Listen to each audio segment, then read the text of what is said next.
শত্রুদের মোকাবিলায় শুধু পাকিস্তানি নয়, তৈরি হচ্ছে ভারতের আরেক প্রতিবেশী দেশ বাংলাদেশও। সামরিক বিশেষজ্ঞদের মতে এর পিছনে কারণ ভারতের বঙ্গোপসাগর দখল নয় তো? তাহলে তো এটা ভারতের জন্য একটা হুমকি। বাংলাদেশের সামরিক শক্তি বৃদ্ধি ভারতের জন্য আতঙ্কের। সামরিক শক্তিতে বাংলাদেশের এগিয়ে যাওয়া যেন কিছুতেই মানতে পারছে না ভারত।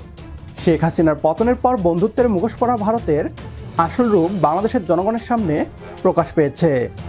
ভারত চেয়েছিল বন্ধুত্বের নাম করে লুটপাট করবে বাংলাদেশকে। তাদের সেই স্বপ্ন এদেশের ছাত্র জনতা দুঃস্বপ্নে পরিণত করেছে। সম্প্রতি বাংলাদেশ তুরস্ক থেকে অত্যাধুনিক ড্রোন কিনেছে। এই খবরে যেন রাতের ঘুম হারাম হয়েছে ভারতীয় পশ্চিমবাংলার মিডিয়ার। তারা বলছে বঙ্গোপসাগরের দখল নিতেই হঠাৎ করে বাংলাদেশ সামরিক শক্তি বৃদ্ধি করছে। এ নিয়ে আর কি বলছে পশ্চিমবাংলার মিডিয়া, আসুন তা দেখি। শত্রুদের মোকাবিলায় শুধু পাকিস্তানি নয়, তৈরি হচ্ছে ভারতের আরেক প্রতিবেশী দেশ বাংলাদেশও। সূত্রের খবর, বাংলাদেশ নৌবাহিনীতে নতুন ড্রোন অন্তর্ভুক্ত হয়েছে 23শে সেপ্টেম্বর 2025। জানা গিয়েছে যে 3টি ড্রোন নৌবাহিনীতে অন্তর্ভুক্ত করা হয়েছে, তার মধ্যে একটি সক্রিয় নজরদারিতে মোতায়েন করা হয়েছে। সমুদ্রীয় নিরাপত্তা বাড়াতে গুরুত্বপূর্ণ ভূমিকা রাখতে এখনও অফিসিয়াল মডেলের নাম প্রকাশিত না হলেও সাম্প্রতিক প্রতিরক্ষা সূত্র এবং প্রকল্পের প্রেক্ষাপটে এগুলো সম্ভবত তুর্কি বেরাখতার TB2 বা TB3 মডেলের মতো অ্যাডভান্সড UAV।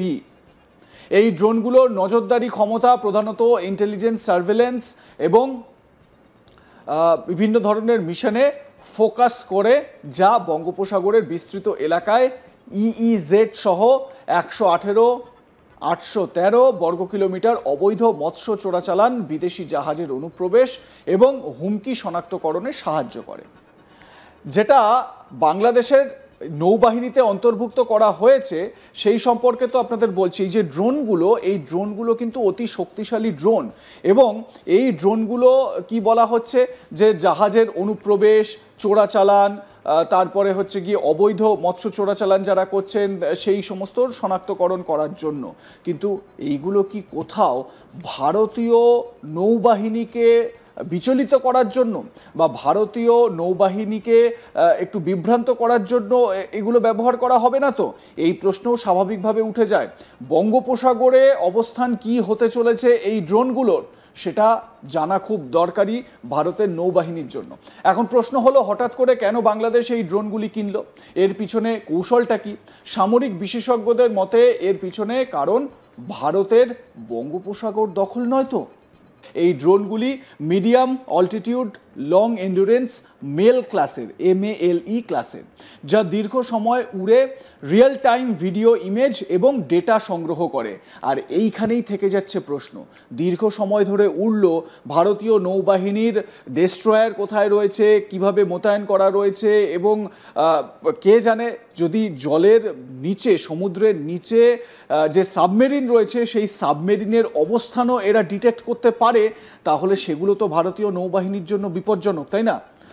2025 মার্চে একটি TB2 ভারতীয় সীমান্তের কাছে মেঘালয় ও ত্রিপুরায় 20 ঘন্টার উপর নজরদারি করেছে, যেটা কিছুক্ষণ আগেই আপনাদের বললাম। যদি ভারতের সীমানায় এসে নজরদারি চালায়, সীমান্তবর্তী এলাকায় এসে যদি ভারতের ওপর নজরদারি করে, সেখানে ভারতের সেনাবাহিনীর বেস কোথায় কিভাবে আছে, সেখানে BSF এর বেস কোথায় আছে, কোথায় নজরদারি BSF রয়েছে, কোথায় নেই, এই সমস্ত বিষয়গুলো যদি জেনে যেতে পারে, তাহলে তো এটা ভারতের জন্য একটা হুমকি। বাংলাদেশ একটি স্বাধীন ও সার্বভৌম রাষ্ট্র। এদেশের নিরাপত্তা রক্ষায় আমরা সামরিক শক্তি বৃদ্ধি করতেই পারি।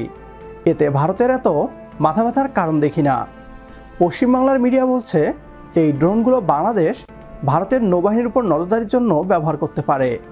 সেই সাথে তারা আশঙ্কা করছে ভারতের বঙ্গোপসাগর দখল করতেই নাকি বাংলাদেশ সামরিক শক্তি বৃদ্ধি করছে। বাংলাদেশের সামরিক শক্তি বৃদ্ধিতে ভারতের এত ভয় দেখে এখন হয়তো আপনাদের বুঝতে বাকি নেই। এতদিন ভারত ইচ্ছা করেই তাদের আজ্ঞাবহ সরকারকে এদেশের রাষ্ট্র ক্ষমতায় বসিয়ে সামরিক শক্তিতে পিছিয়ে রেখেছিল বাংলাদেশকে। তবে বর্তমানে বাংলাদেশের রাষ্ট্র ক্ষমতায় ছাত্র জনতার মনোনীত ডক্টর মোহাম্মদ ইউনূসের অন্তর্বর্তী সরকার, যিনি ভারতের চোখে চোখ রেখে কথা বলেন।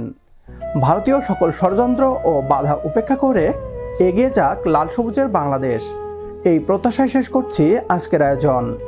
লাইক, কমেন্ট ও শেয়ার করে প্রিয় জন্মভূমিকে নিয়ে আমাদের এই পথ চলায় পাশে থাকুন আপনিও। পরবর্তী ভিডিও দেখার আমন্ত্রণ জানিয়ে বিদায় নিচ্ছি আজ। আল্লাহ হাফেজ।